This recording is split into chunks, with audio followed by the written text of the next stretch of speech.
Bonjour et bienvenue. Aujourd'hui, on va décortiquer une idée vraiment puissante. Une idée qui pourrait bien changer notre rapport au stress et peut-être même au bonheur. Pour commencer, plongeons-nous dans une scène que tout le monde connaît. Imaginons, on marche dans une grande ville. Il y a cette énergie, cette agitation. On sent cette pression, cette course folle où tout le monde a l'air de se précipiter vers ailleurs.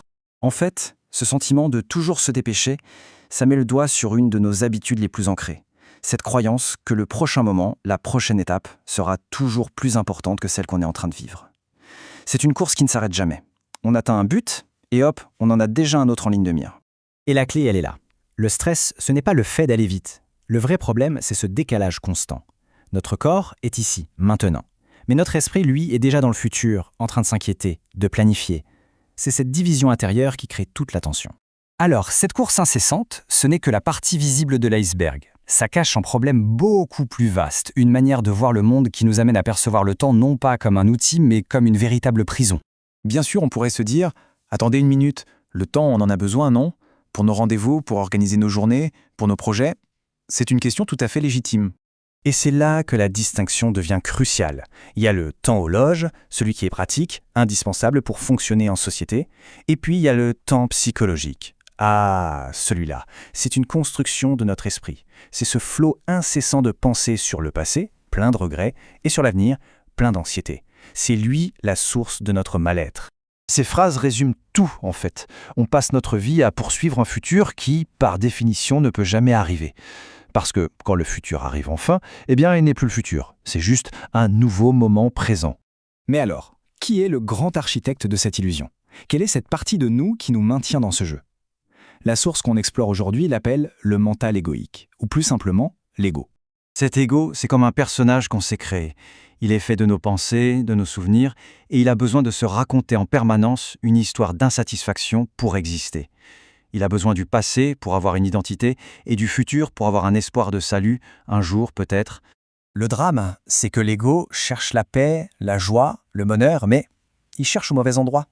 Il cherche dans les pensées, dans les souvenirs, dans les projections, alors que la vie, elle, ne se trouve que dans une seule dimension, l'ici et maintenant.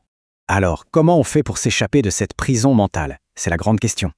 Et la solution, aussi incroyable que ça puisse paraître, est d'une simplicité désarmante. Ce n'est pas dans une réussite future, ni dans la nostalgie d'un souvenir passé. C'est ça. Le moment présent. C'est l'unique porte d'accès à la réalité. C'est la trappe de secours pour sortir du bruit incessant du mental. C'est le seul endroit où réside le véritable pouvoir de la vie. Et cet accès, ça porte un nom, la présence.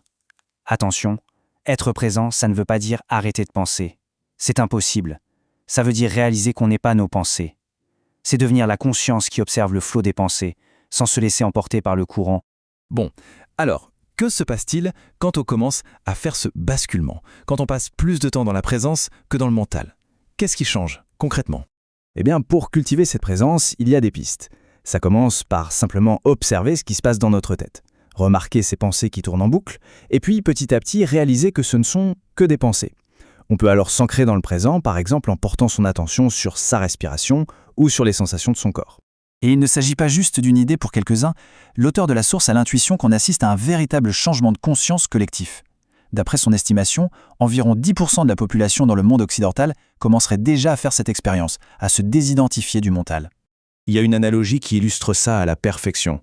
C'est l'histoire de ce mendiant, assis depuis des décennies sur une vieille boîte, sans savoir qu'elle était remplie d'or. Il cherchait la richesse partout à l'extérieur, alors qu'elle était là, juste sous lui. C'est une image puissante de notre quête de bonheur. Et ça nous laisse avec une question assez vertigineuse. Quel est ce trésor sur lequel on est peut-être assis ? Cette vitalité, cette paix disponible à chaque instant. Et si la plénitude, finalement, ce n'était pas une destination à atteindre, mais simplement notre point de départ, à redécouvrir ?